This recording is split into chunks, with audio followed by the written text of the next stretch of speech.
Hello guys, WhatsApp, welcome back to my YouTube channel Kafi blog. আশা করি আল্লাহর রহমতে আপনারা সবাই ভালো আছেন, সুস্থ আছেন। আপনাদের দোয়ায় আল্লাহর রহমতে এখন পর্যন্ত আমি ভালো আছি, সুস্থ আছি। আজকে আমার একটু বেশি আনন্দ, এক্সট্রা আনন্দ। আর সেই কারণ হচ্ছে আমি আজকে সিঙ্গেল একটা ট্যুর দেব, অনেক লং ট্যুর। আর সেই জায়গাটা হচ্ছে দর্শনীয় স্থান বটে, কিন্তু অনেক ভালো একটা জায়গা, ঠিক আছে। আর সেই জায়গাটা হচ্ছে ঢাকা টু বাগেরহাট। আর বাগেরহাট যাব, 60 গম্বুজ মসজিদে আগামীকাল জুমার নামাজ পড়বো। সেই ব্যাপারটা ভেবে একটু অন্যরকম লাগতেছে। সো গাইজ, ভিডিওটি দেখতে থাকুন এবং এনজয় করতে থাকুন, সাথেই থাকুন। এখন আর বেশি কথা বাড়াবো না, এখন বের হয়ে যেতে হবে। অলরেডি 10টার কাছাকাছি বেজে গেছে। এখন একটু বের হয়ে আমি যাবো মিরপুর 10 নম্বর হোন্ডাগুলিতে। গতকালকে আমি আমার ফগ লাইট ইনস্টল করেছিলাম, সেই ফগ লাইটে একটু প্রবলেম হয়ে গেছে।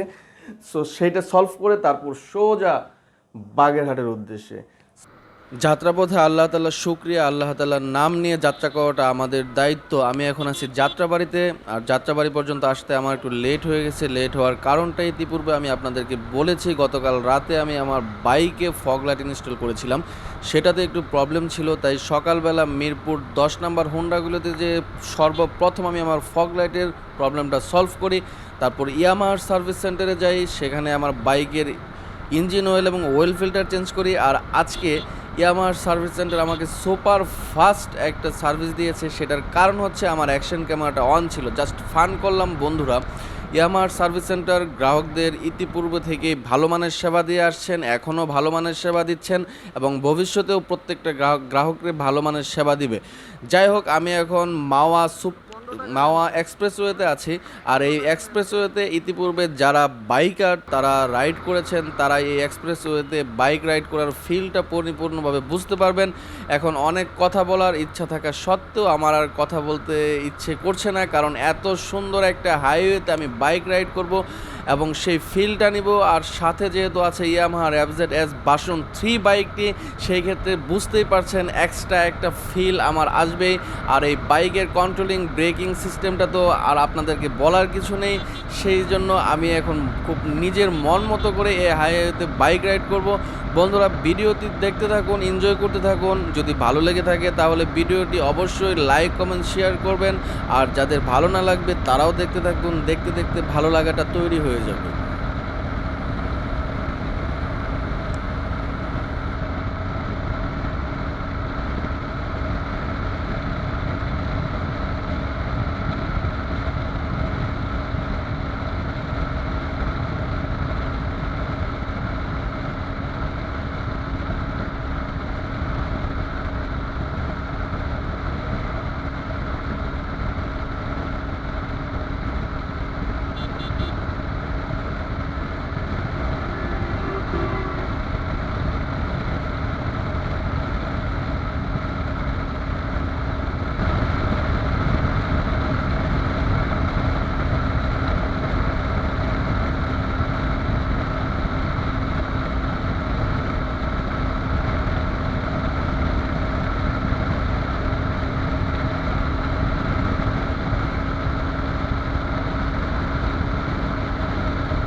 বন্ধুরা, আমি এখন মাওয়া ফেরিঘাটে, কিন্তু বড় ধরনের একটা সমস্যার সম্মুখীন হয়েছে। সেটা হচ্ছে ফেরি চলাচল বন্ধ। মনটা খারাপ হয়ে গেল। আর মন খারাপ করার কিছুই নাই, ট্যুরে যেহেতু বের হয়েছি সেহেতু আমাকে পদ্মা পার হয়ে আমি পদ্মা পার হতে হবে আর আমার গন্তব্যে আমাকে পৌঁছাইতে হবে, সেটা ট্রলার হোক, ফেরিতে হোক, আর অন্য কোনো ওয়েতে হোক। আগে যদি জানতাম যে এই মাওয়াতে ফেরি চলাচল বন্ধ, তাহলে হয়তো বা আরিচা দিয়ে রওনা দিতাম। সো বন্ধুরা, দেখা যাক কিভাবে কি করা যায়। ভিডিওটি দেখতে থাকুন, সাথেই থাকুন।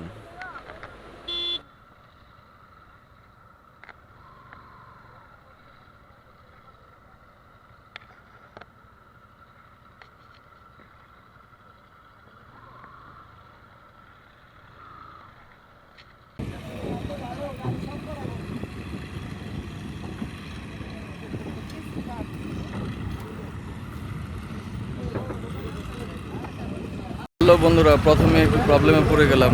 মাওয়াতে ফেরি বন্ধ সেটা জানা ছিল না। সো ট্রলারে পার হতে হবে।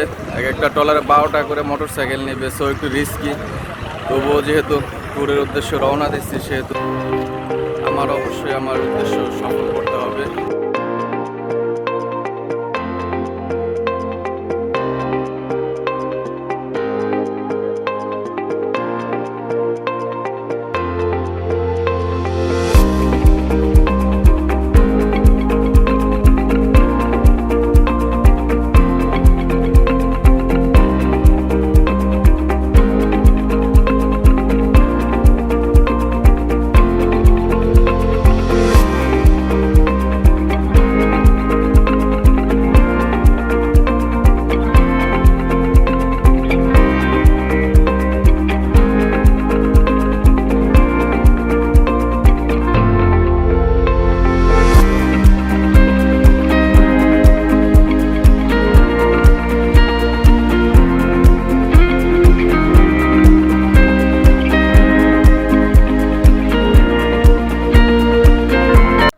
আল্লাহর রহমতে অবশেষে কোনো ঝামেলা ছাড়াই পদ্মা পার হলাম।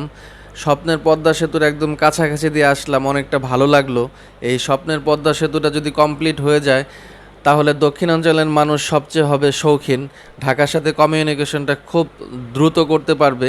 অনেক কষ্ট, অনেক কিছু ঝামেলার পরে এই স্বপ্নটা পূরণ হবে। যাই হোক বন্ধুরা, অনেক টায়ার্ড লাগছে, অনেক রোদ ছিল, ওয়েদারটা অনেক ভালো, এইভাবে অনেক ভালো লাগছে। আমাদের ট্রলারে 12টা বাইক ছিল, বাইকগুলো উঠাতে এবং নামাতেই অনেক প্রবলেম। আচ্ছা যাই হোক, নির্দিষ্ট কোনো ঘাট যেহেতু ট্রলারে করে বাইক পার করার পর ওঠানো নামানোর ব্যবস্থা নেই, তো আমরা সবাইকে অনেক হেল্প করেছি, হেল্প করে বাইকগুলো নামিয়েছি যে কোনো সমস্যা না হয়। কারণ আপনারা যারা বাইক লাভার তারা অবশ্যই জানেন যে আমরা বাইকগুলো কিভাবে পরিষ্কার পরিচ্ছন্ন এবং কিভাবে রাখি। যাই হোক বন্ধুরা, এখন আর কথা বেশি বাড়াবো না, এখন চলে যাব সোজা গোপালগঞ্জে আমার জন্য এক ছোটো ভাই ওয়েট করতেছে, ওর সাথে লাঞ্চ করব। লাঞ্চ করে ওখান থেকে আবার বাগেরহাটের উদ্দেশ্যে রওনা দেব। সো বন্ধুরা, ততক্ষণ পর্যন্ত সাথেই থাকুন, ভিডিওটি দেখতে থাকুন।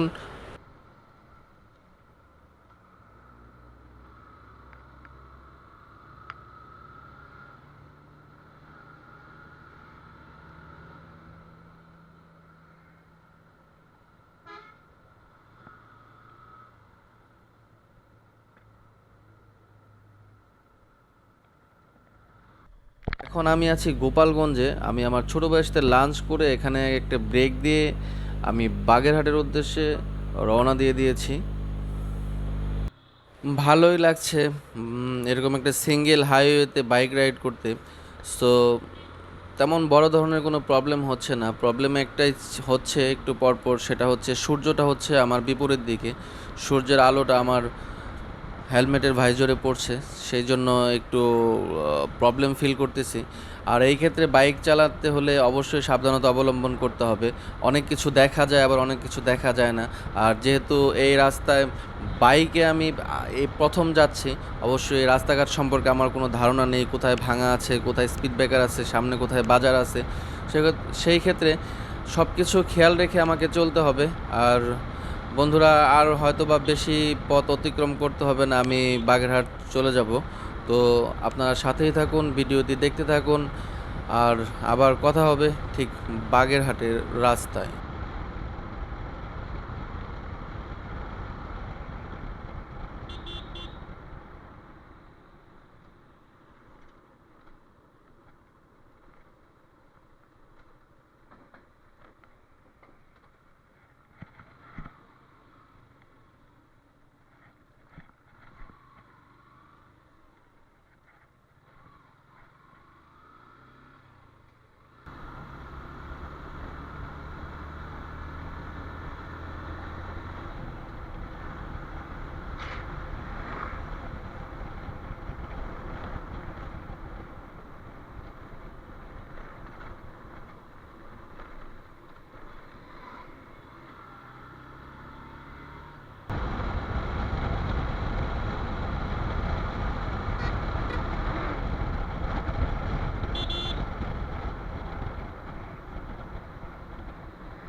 অবশেষে নোয়াপাড়া থেকে বাগেরহাটের উদ্দেশ্যে আমি রওনা দিয়ে দিয়েছি।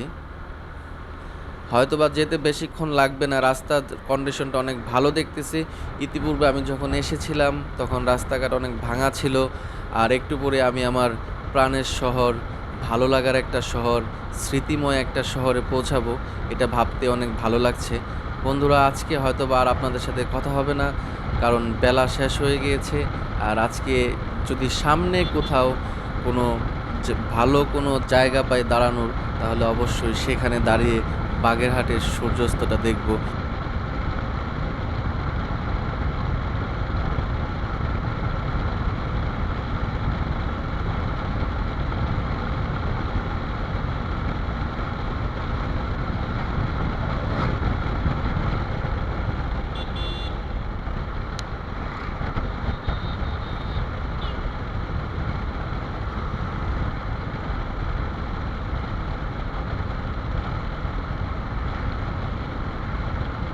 সো বন্ধুরা, আমার এই ভিডিওটা যদি ভালো লেগে থাকে তাহলে অবশ্যই লাইক, কমেন্ট, শেয়ার করতে ভুলবেন না। আর বাগেরহাট পার্ট 2 ভিডিওটি খুব তাড়াতাড়ি আমি এডিট করে আপনাদের মাঝে উপস্থাপন করব। সেই পর্যন্ত আপনারা ভালো থাকবেন, সুস্থ থাকবেন। আল্লাহ হাফেজ।